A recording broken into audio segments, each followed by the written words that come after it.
Welcome to Jets Talk. My name's Ryan. I'll be your pilot. If you're new here, hit that subscribe button. If you've been here before, welcome back. I love having you here.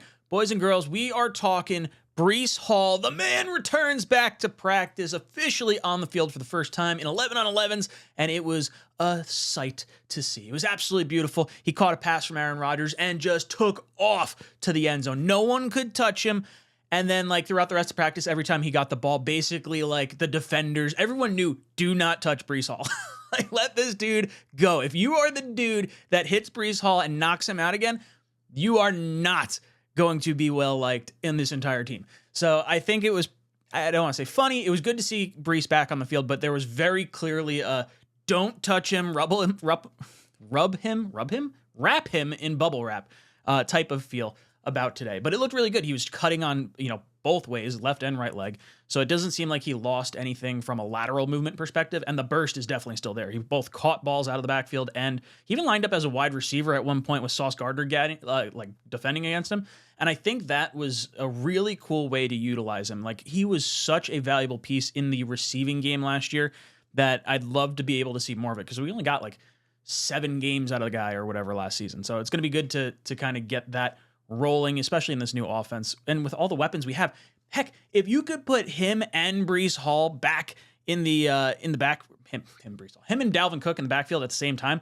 what our defense is going to do? They are going to freak out because they're not going to know which running back one is going to be getting the ball. It's going to be an absolutely lethal scenario. Now, Robert Saleh was asked what the timeline was for BreeceHall's return. So we're going to take our time with him, like I've said from the beginning. If you ask him, he's ready to go now, and he's chomping at the bit, wants to get in there with his teammates. But to have him back out there in pads, and man, he looks freaking good. Just his size, kind of like Jermaine Johnson, just the way they've kind of morphed their bodies, and he looks explosive, he looks powerful, and so we'll get him in, we'll ease him in, but right now it's just acclimation. If it were up to BreeceHall, he would be back in the game already, hitting full pads. This guy's ready to go. He's ready for week 1. Robert Saleh clearly wants to make sure we kind of protect him from himself. He was asked what the role of Dalvin Cook's going to be with BreeceHall coming back at the same time. Yeah, Dalvin's presence doesn't change Breece's timeline. We're very comfortable with where Breece is at, very confident that he'll be ready for week 1. I've said it, he looks awesome.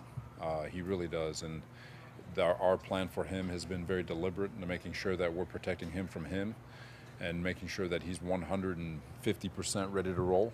And but as far as Breece goes and his preparation from week 1, we're still anticipating that, and his timeline has not changed with the arrival of Dalvin. BreeceHall's role has not changed with the arrival of Dalvin Cook, and that's good for 1, fantasy football owners, and 2, for Jet fans. Last year, BreeceHall had just 7 games with us.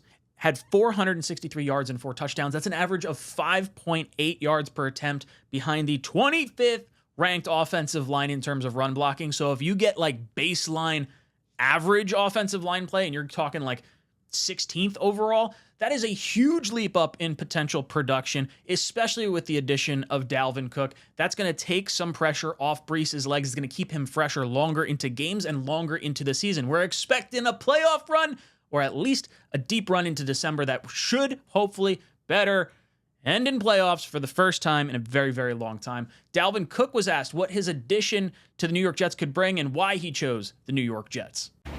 I think collectively, when I came on my visit, I think I pretty much seen everything I needed to see. It was good vibe with the coaches, the players, everybody around the building.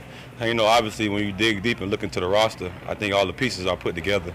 I think I can come help these guys, and you look at the running back room with MC, Breece, Bam, and all those guys, with me just adding to it, I think it could be something special. Dalvin Cook could absolutely add something special. Not to mention, Robert Saleh did talk about the youth within that running back room. It's easy to forget how young that room is as a collective group, but you got BreeceHall going into his 2nd year, Michael Carter going into his 3rd year, Bam Knight going into his 2nd year, Izzy going into his 1st year. That is a very, very young room. Adding a veteran like Dalvin Cook, who has been a monster in the league the last few years, is going to provide a little bit of stability and kind of a sounding board. Hey, you've gotten your big contract. How should I handle certain things? You've been in the league. What do you do when you have this type of injury? Heck, he had an ACL injury, so BreeceHall can at least bounce those types of conversations and communications off Dalvin Cook because he's lived it already and has bounced back in an incredible way.